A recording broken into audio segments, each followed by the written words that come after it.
Welcome, everyone. So excited to have Dean Connell with us, who is the founder and director of IMDC. And Dean was a participant slash speaker at Juicy in Boston about a month and a half, I guess a month ago now. And so excited to have him on. We actually got a little extra dose of Dean as part of Lexi. We got him for lunch too, and we were able to run through some really cool exercises. And so I don't want to completely ruin it, but Dean's been in the space for a while now, and he's on the cutting edge of kind of where workplace design and strategy's going. And so wanted to have him on. And as you can see, Wesley's on with us. So another workplace strategist that's on the design side. So I thought we will tag team Dean on that side of stuff from different sides. So Dean, thanks for joining us. Yeah, no problem. No, it's nice to be here. It's like we were just saying before the recording started, just how things have changed and co-working and flex. And so I'm grateful to kind of share my insight and my experience with as many people as I can. And a big part of that is kind of poking the bear and challenging us all to think a little bit deeper as to why we're doing what we're doing. Yeah, absolutely. Well, let's start with your background. You started off early on in the WeWork days, so I Yeah, found that incredible. You were talking about how y'all were doing a bunch of that work yourselves, right? The painting and designing and all that. So why don't you kind of start with yeah, how you got into space, what your background was before that, and all that fun yeah. stuff. So prior to meeting the guys at WeWork and prior to joining WeWork, this is pre 2013. I predominantly was doing hospitality interiors like bars, F&B style, like kind of restaurants and small bars and things like that, and retail. Retail was a big part, and I would work mainly for agencies. So I know I never worked in house before. It was purely working for design agencies, and we get handed jobs, and it's like, hey, we got this client, and so everything's about the client. And then in 2013, funny, actually, slight pivot, shameless plug. I just wrote a piece for my newsletter, and I'm effectively telling this exact story, which I'm about to tell you now. So it's a written piece, so please check it out. I am Dean Connell at Substack. And We'll include the link on in the summary, so people can. amazing. And so my girlfriend at the time was working in New York. She had an L2 visa, and she had transferred from her London company to a US company based in Manhattan. And I was visiting her on a long weekend, just so happened to be in May. So in the UK, we have Bank Holiday Monday. So that was yesterday. So traditionally in UK and a lot of Europe, we have that day off. The banks are closed. And 12 years ago to the day, I went and visited my girlfriend in New York. And she asked me the evening when I arrived, which was the Thursday, hey, what are you doing tomorrow while she's at work? And I said, oh, I'm meeting these guys. I met this guy, Devin, and I've been talking to him online via email for the last few days, and I'm going to meet him tomorrow, this startup called WeWork. And so I've got an interview, and she was like, oh, wow, cool. And so I turned up the next day. This was the Friday before the weekend. And I met this guy, Devin, and we had a chat, long chat, about an hour. We mainly spoke about music. He's a fellow music producer and DJ. And we were just talking about cool things, design, life. And then he said, oh, you should meet Miguel. And for those who know, Miguel is the co-founder of WeWork. And so he went off, he left the conference room that we were in. And I'm thinking he's going to come back with Miguel, introduce me, and then I'd have to, have my second part of the interview with him. But he came back and said, no, you can't meet Miguel because he's busy. Can you come back on Monday? So the equivalent of yesterday, 12 years ago, I came back after spending the long weekend with my girlfriend, and I met Miguel, and we were in a room, we were talking. He flicked through my portfolio like this, because my portfolio was like a book. And that's like a kind of 11 by 8.5 inch book, landscape. And so he flicked through it almost very nonchalantly. It's like, yeah, oh, your work's cool. And then he said, we've got these two projects in Boston, but we're falling behind schedule. I think you'd be a great fit, but you need to come and join us like next week. And I was like, whoa, okay, how's that going to work? I don't have a visa. And then he was like, oh, okay. And then he went quiet and was like texting on his phone. And then about a couple minutes later, well, not his, a lady came in who was an executive assistant, but also a trained immigration lawyer. So she listened to me talk about my circumstance, and then she just went, marry your girlfriend.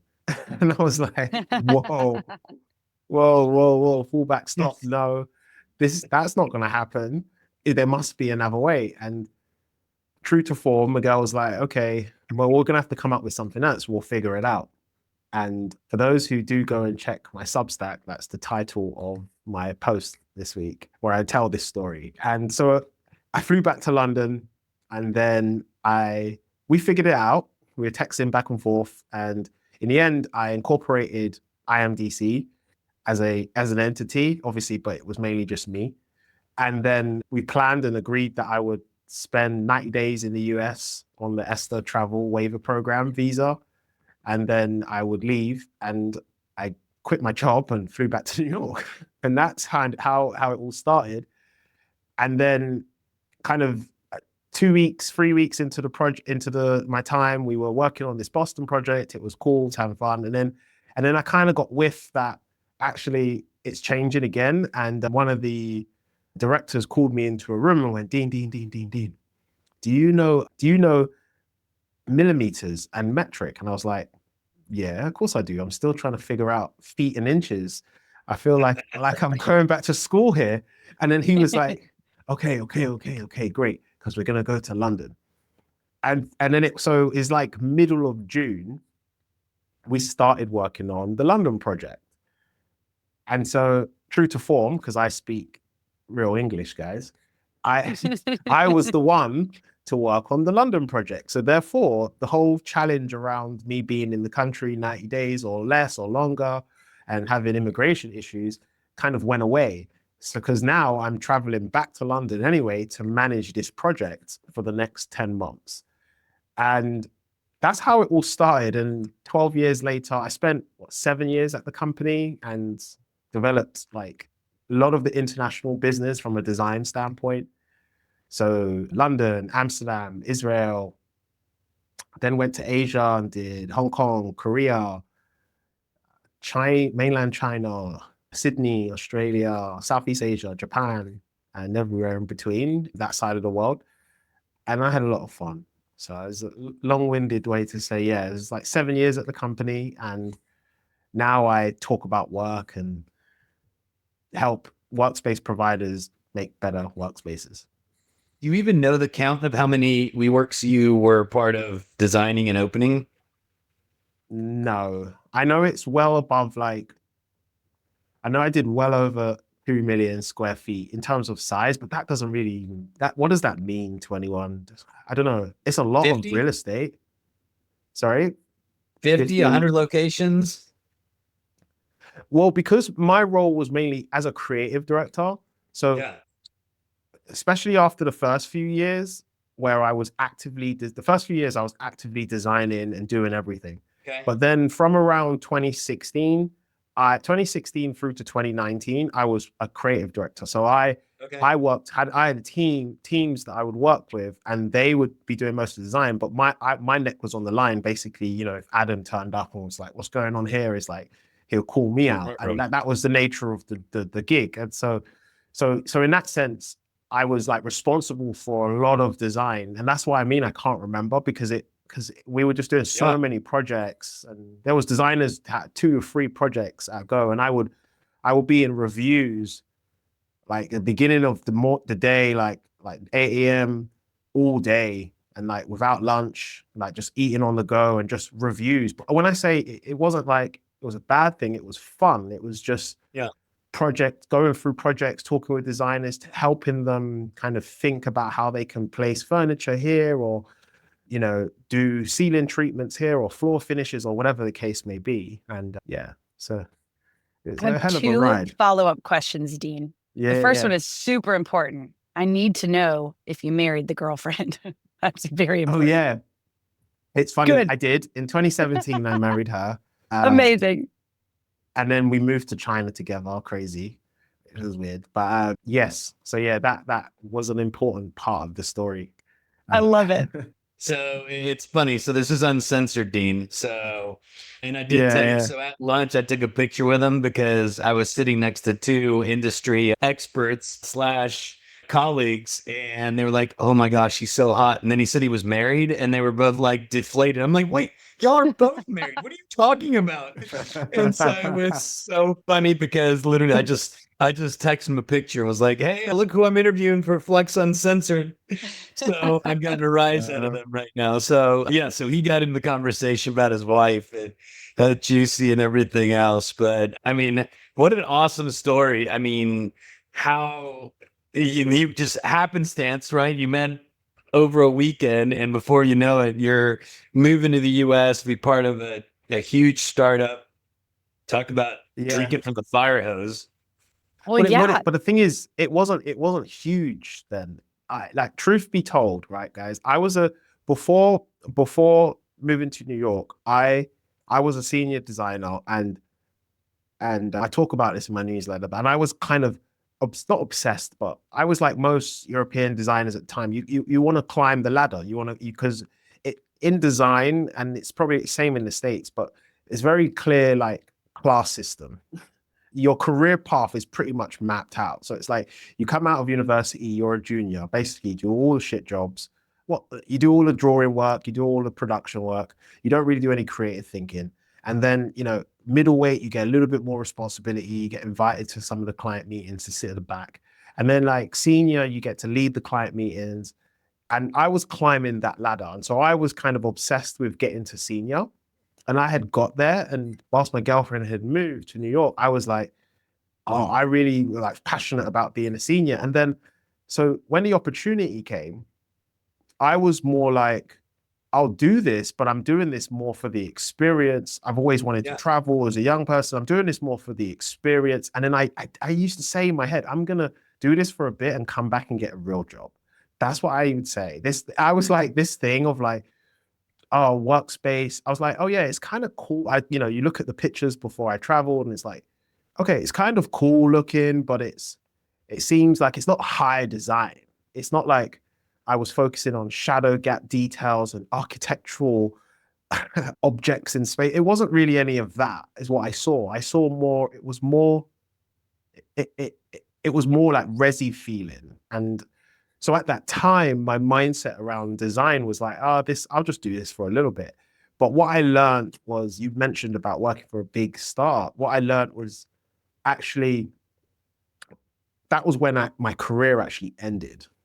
And I started this journey where I just mentioned to you guys, kind of outside of the recording, where I'm thinking about my next newsletter post being in search of meaningful work. It's because when that journey at the beginning of WeWork was the start of me doing something that was bigger than myself, and working part of something that ran deeper than just kind of my career journey. And that was a huge takeaway for me. And I talk about it. I tell people my stories because I'm ever so grateful by the experience that I've had. Because, I know a lot of people see that WeWork did a lot of wrong in some areas around like real estate deals or whatever.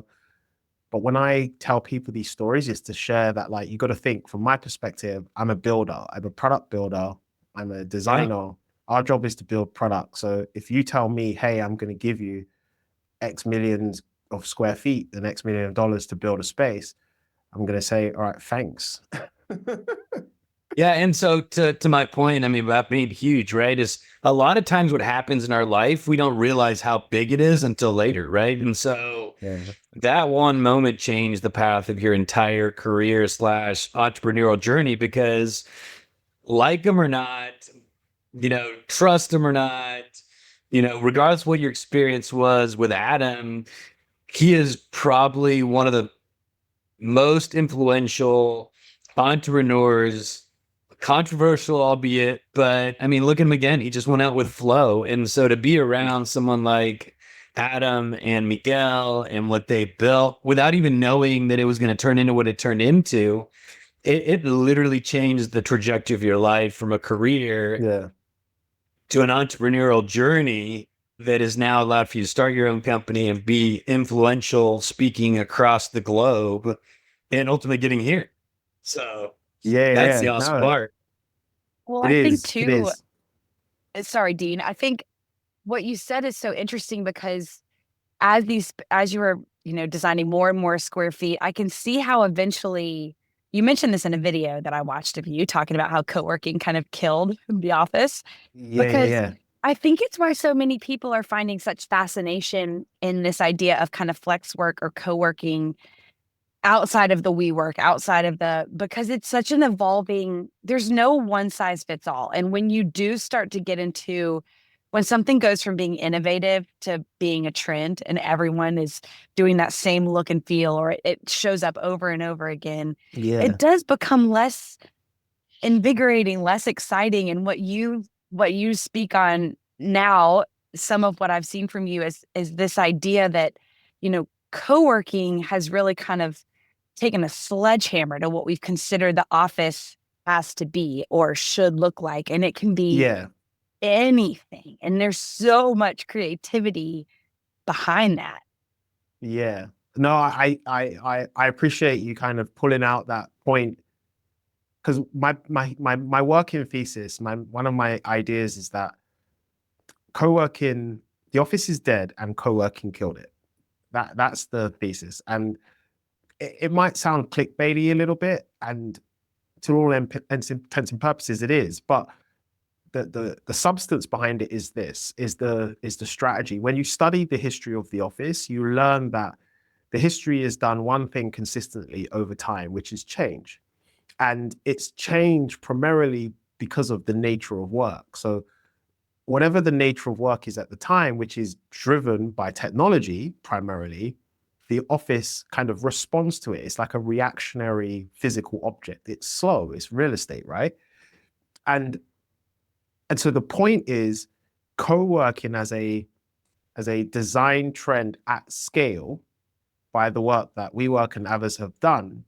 The point is at scale is the last major design trend to come out of office innovation, in my opinion, right? You can think of cubicles, right? Cubicles was a huge design trend, lasted like a 20-year period.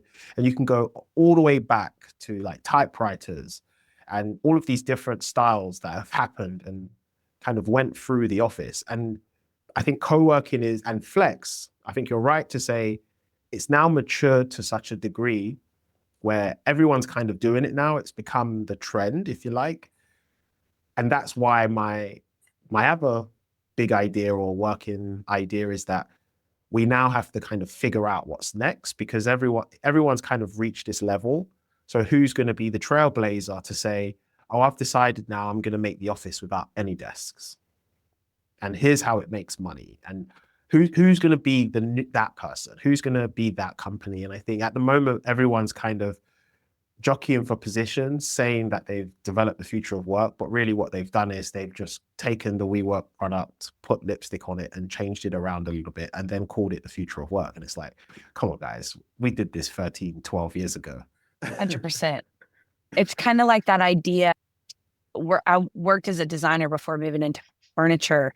And I used to get so frustrated when clients would come in and talk to us about these big ideas that they had for their corporate office. And they'd be like, well, everybody's doing benching. So we're really excited to pursue benching because what if your employees aren't benching employees?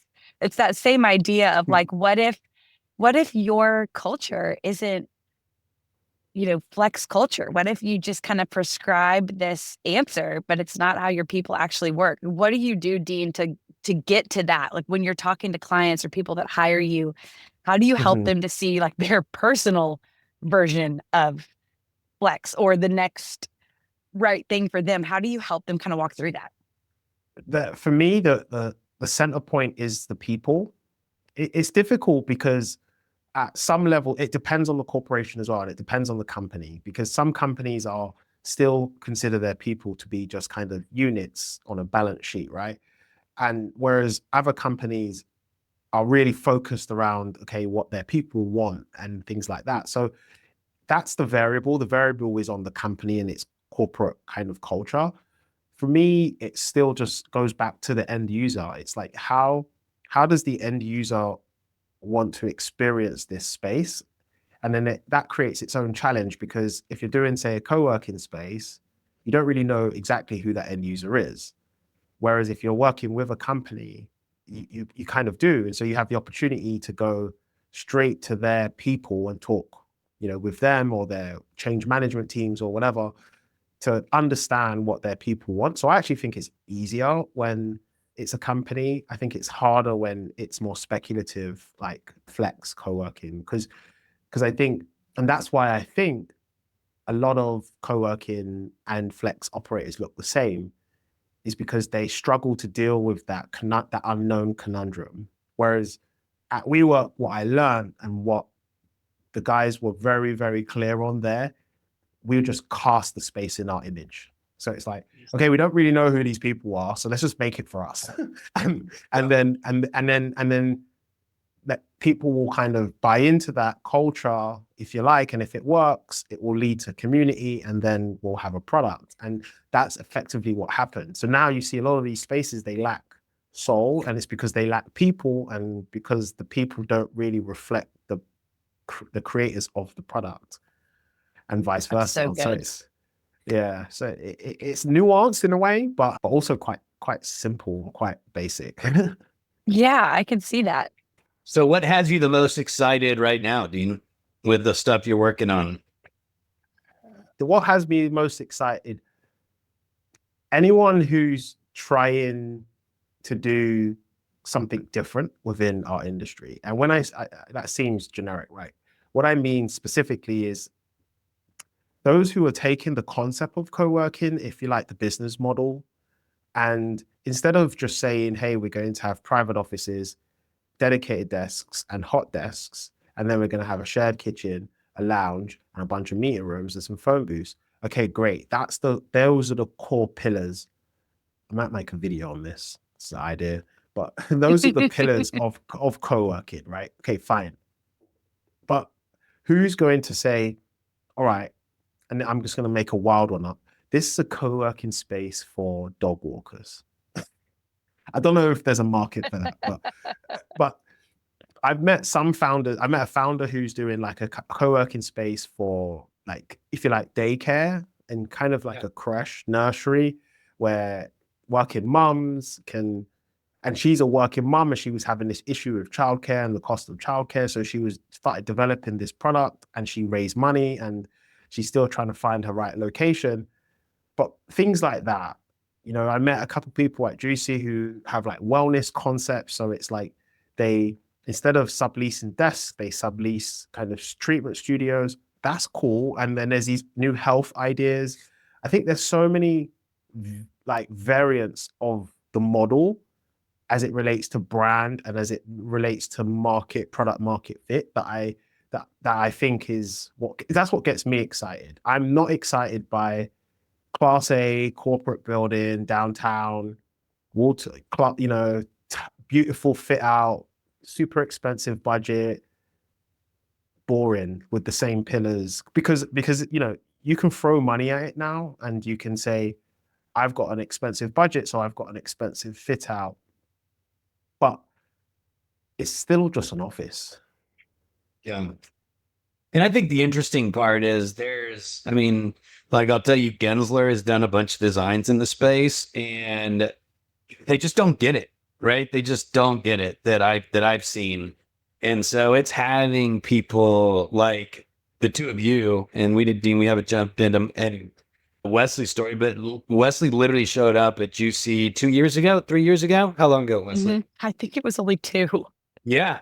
And immediately just jumped up and started asking questions and became curious about everything and fully immersed herself.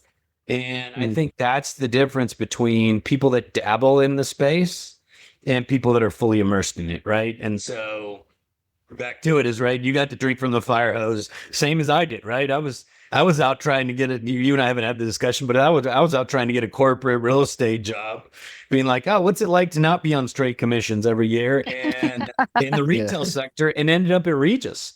I had no idea that this industry even existed out there, and before you know it, I spent 4.5 years. I did 55 deals for them across the country. I walked, hundreds of centers and was able to have a ton of conversations with operators. And so it completely changed my view of things because I was fully immersed in it.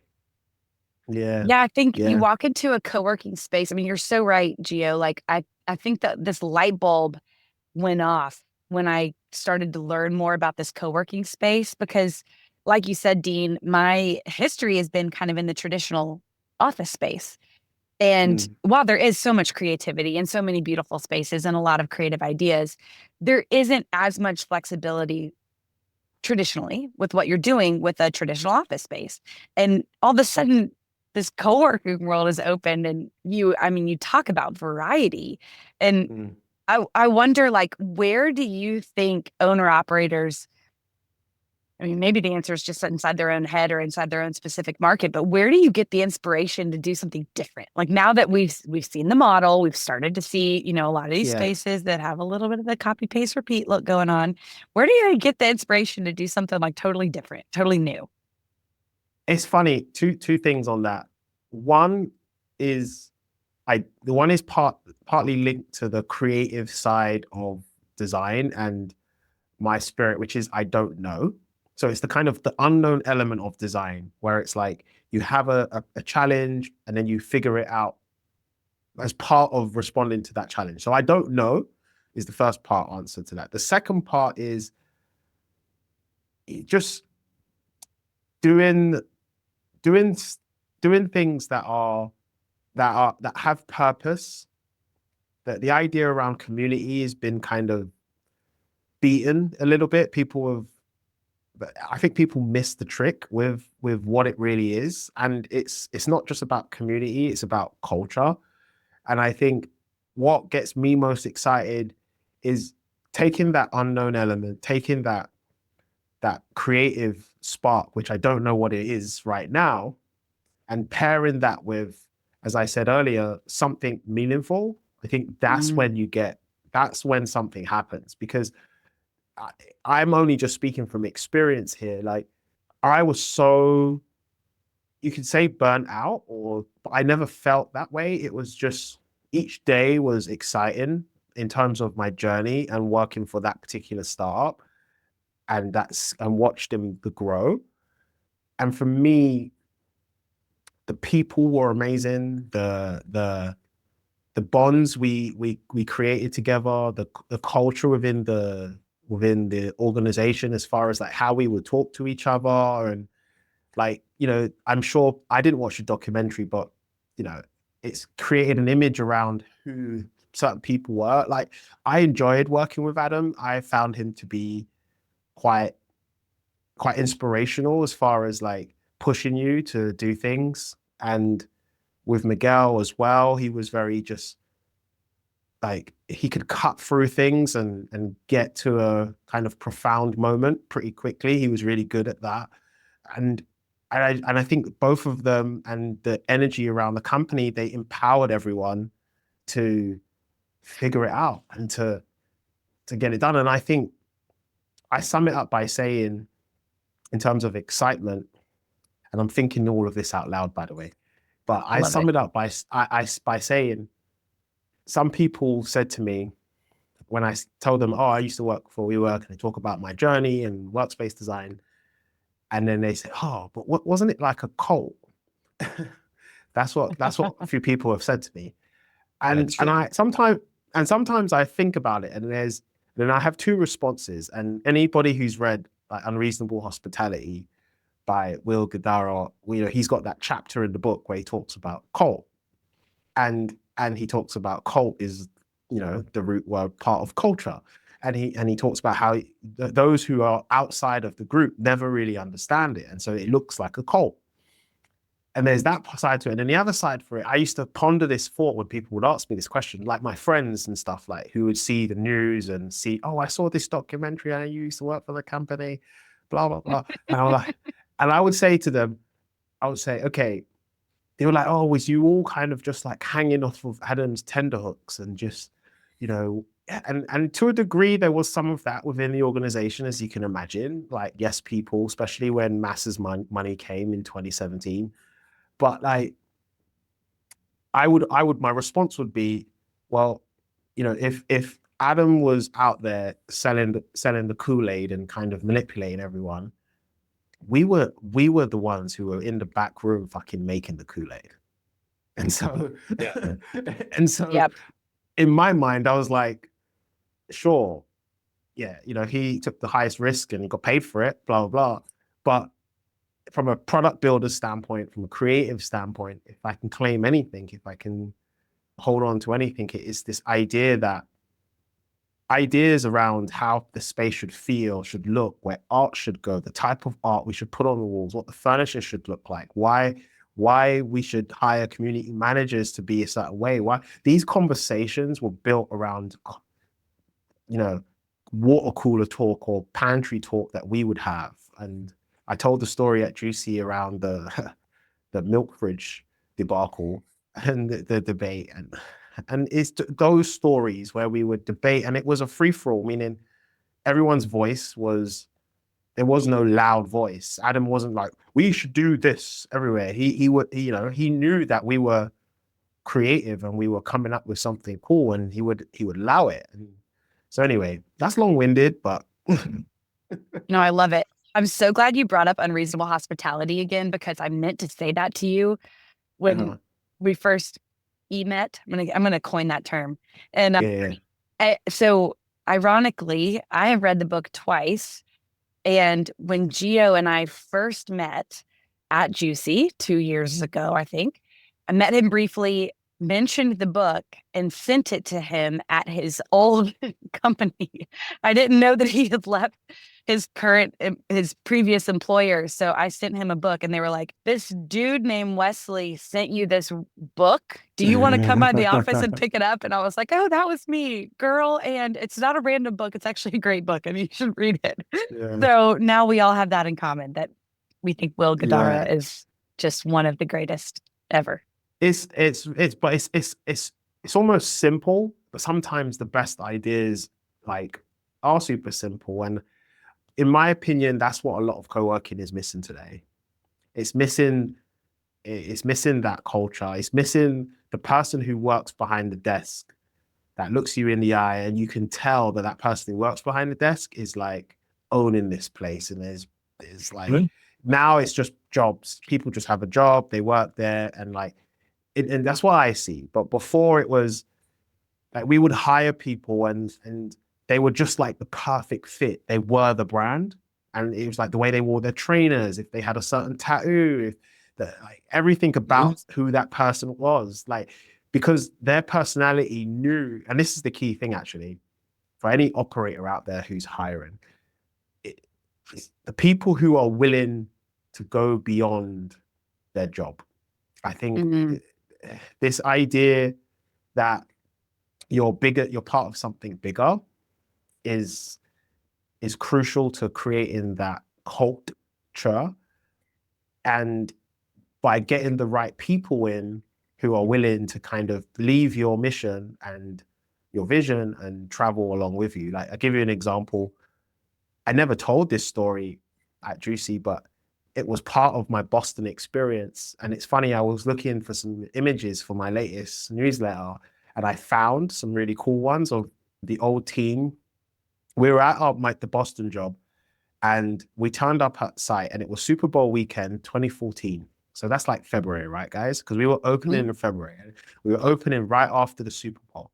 I remember this. And I'm not a big Super Bowl fan, but I was like getting excited by it. And so we all turned up. A few of us turned up. We got the Acela train, the Amtrak train from New York to Boston. And we turned up to, as we call it, Stage to Space, which is where the design development team turn up, like a group of us, like 6 or 7 of us. We would turn up and all the accessories will be there unboxed.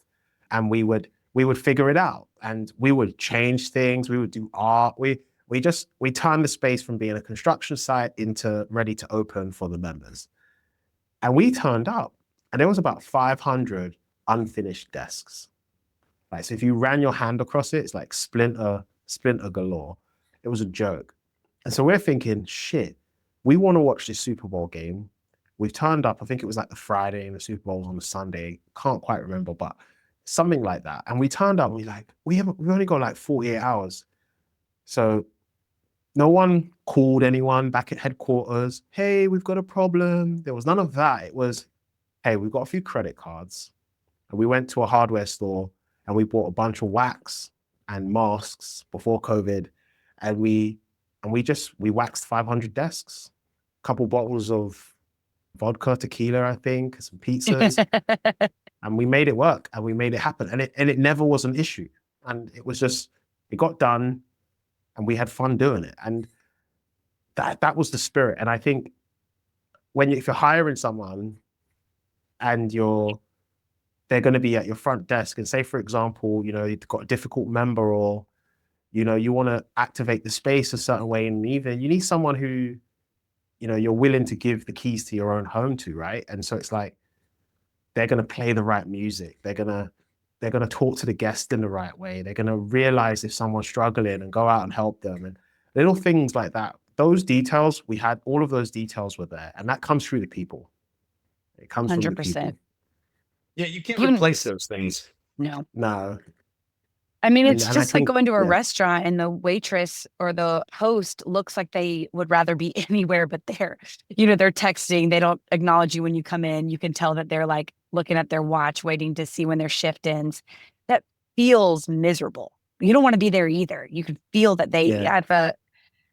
just community manager feels like that. You don't want to be there either. You don't want to be a member at a place like that where the community manager doesn't even want to be there.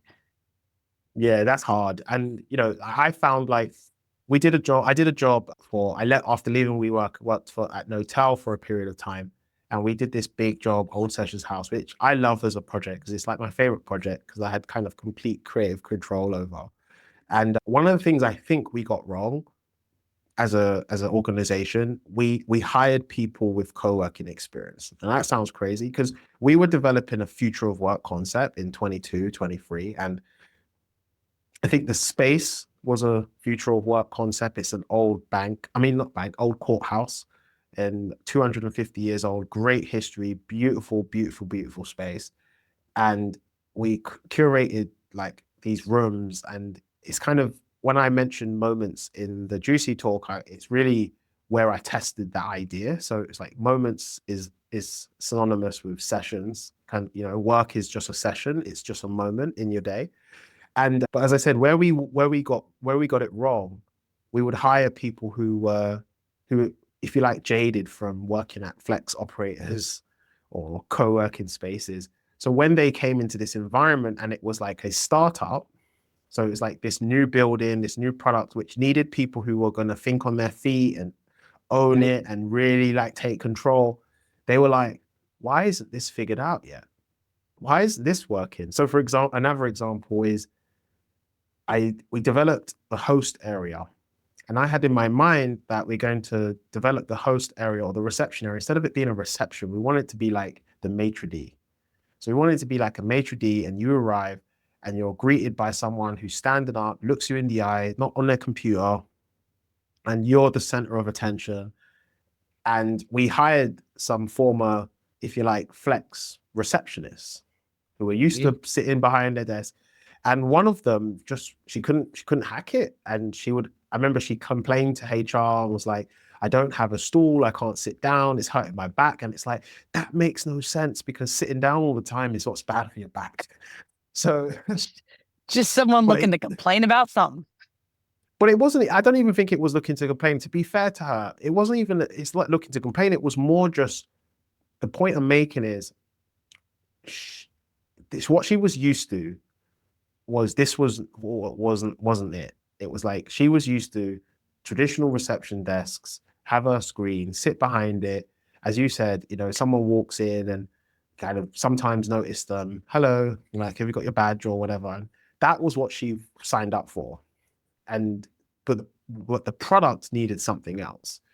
And so it's just a misalignment. And I think we made that mistake as leaders by not going, hold on a second, let's go to the coolest bar in this area and pluck the best bartender and say, hey, Yeah. come be our community manager. And that's what I tell people is I can tell you whether a space is successful or not in the first 30 seconds. What does the space look like when I get off the elevator and how am I greeted? Right. And so that the hospitality portion is such a big part of it. And then the design is such a big part of it too. People want to be able to, they want to enjoy where they're going. Right. And I think that's such an important part that people discount when they're really thinking through this. Yeah. Yeah. No, I agree. Yeah. If All right, work, so question. Oh, go ahead. Go. no, well, I agree with you. If the hours of work are going to expand, if this mindset of kind of work anywhere, anytime, you want to feel good about where you're going to work. Because inevitably, when those hours get fuzzy and the timelines get fuzzy, you end up staying somewhere maybe longer than you intended, or that workday goes from 8 hours to 9 to 10 to whatever it is. And you want to feel really good about where you're spending that amount of time. You want to feel fueled up by the work that you do and the place that you do it, as opposed to feeling completely drained. Yeah. Yeah, for sure. The question, Dean, your most memorable childhood moment that helped you mold you to who you are today. Damn, threw me through a loop on that one. I'm just gonna say, I don't know if it is it's up there. My dad always taught me to question everything. He was a bit of a rebellious. He grew up in a time in England, even though we're outside of my family's from Barbados, but they spent a lot of their formative years growing up in England and in London, where it wasn't as harmonious as it is today. Obviously, different to like the US. It wasn't as at scale in the US. It was more concentrated in areas, but he grew up in a time there. So he kind of had this rebellious spirit about him and never really kind of trusted authority. So he would always say, question everything. It's okay to not know something and go out and find the answer. And I think that's kind of my spirit now. It's like I'm curious.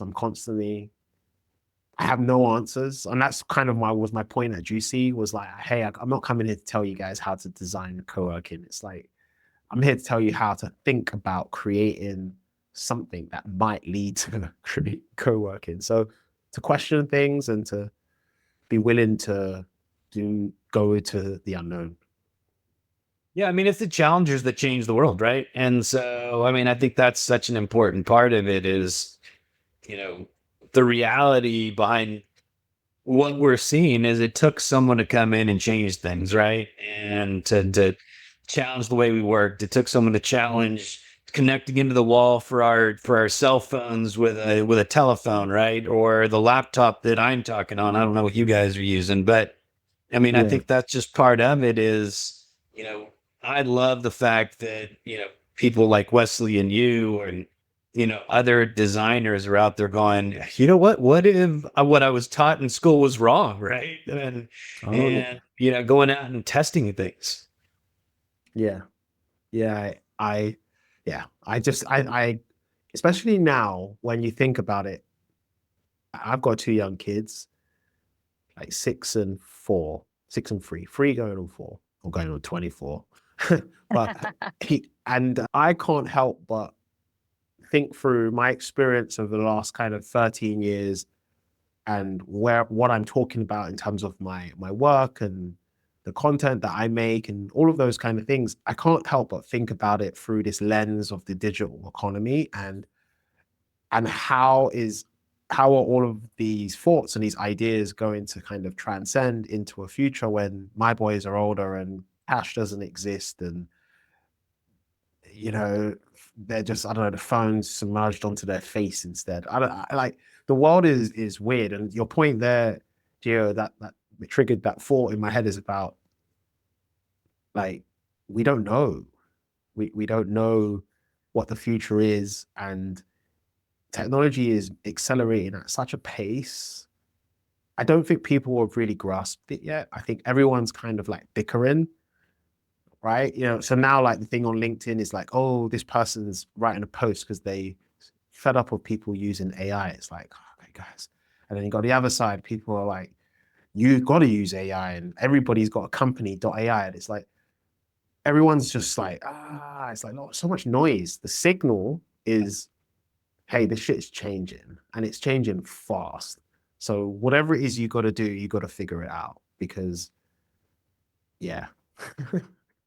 Dean, you just said something that got me that reminded me. I was at a kind of a roundtable summit type event at the beginning of the year with the International Interior Design Association, IIDA. And there was an entire session on the rise of the need for awe, AWE, awe, in the spaces that are designed. And what you said about your two young boys, I also have two little boys at home. And I loved that as we get so tech-centered, where there's just a phone glued to our face, this professor was talking about how she craves to see the rise of awe in design, because awe is that thing that just naturally causes you to put your phone down and to feel inspired, to feel excited. And that it's difficult because it's hard to measure a feeling.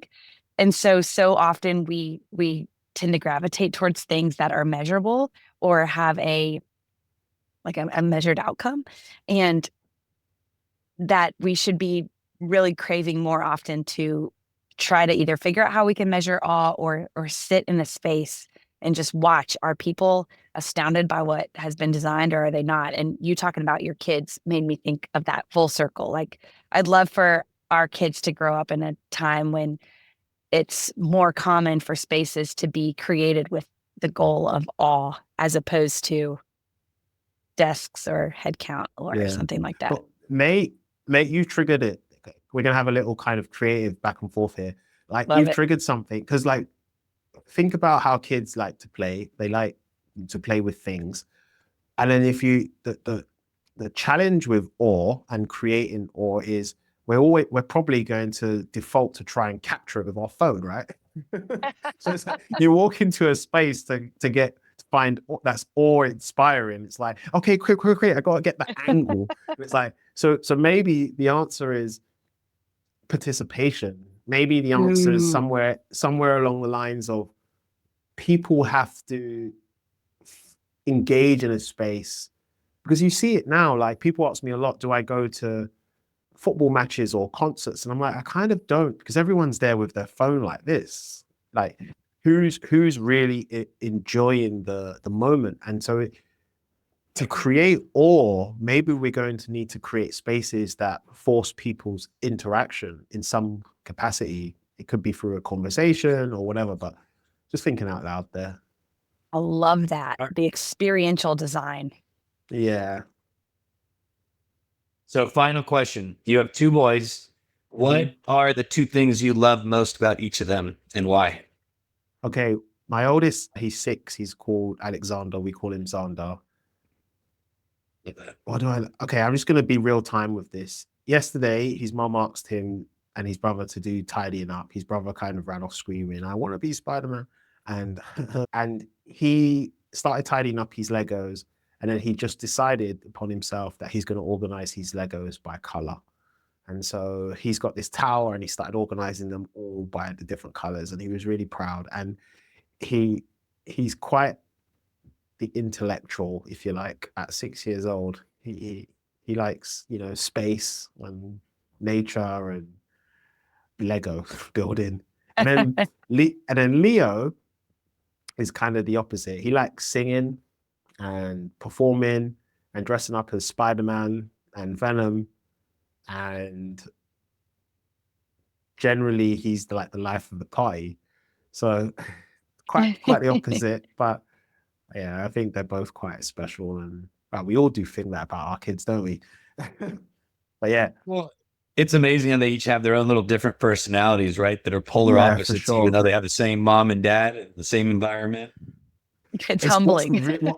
It's humbling because it's also scary, because I every day I see the introspective, somewhat insecure side of me in my eldest, where it's like we figure out the world through things, and like that's like my workplace strategy side, reducing things down. Remember at Juicy, I was talking about history, and it's all kind of like a bit technical. There's that side, and then there's just like, yeah, F this, let's just get a drink. which is my youngest, and I have that about me as well. So I'm sitting there looking at my kids and going, wow, they're like micro versions of parts of my personality, and it's like, this is a bit jarring and scary. Yes, it is. Yeah, that's the beautiful part about life, right? Is it goes full circle. Well, really appreciate your time. I know it's late there, but thank you for jumping on with us, and it was so good to hear you at Juicy, and hopefully we get to see more of you at these conferences, and excited to get your latest content and read that. So we'll make sure that we put a link in for your please information, and take care. And thank you so much for everything. No, Thanks, thank Wesley. you, bro. Thanks, Wesley. Yeah, Lovely to thank you both. meet. It's so lovely to meet you too. Appreciate And it, I Gia. greatly appreciate being a course. part of the conversation. Even just to hear you guys talk back and forth is very inspiring. So thanks for letting me be a part of it. Of course. Awesome. We'll catch you guys soon.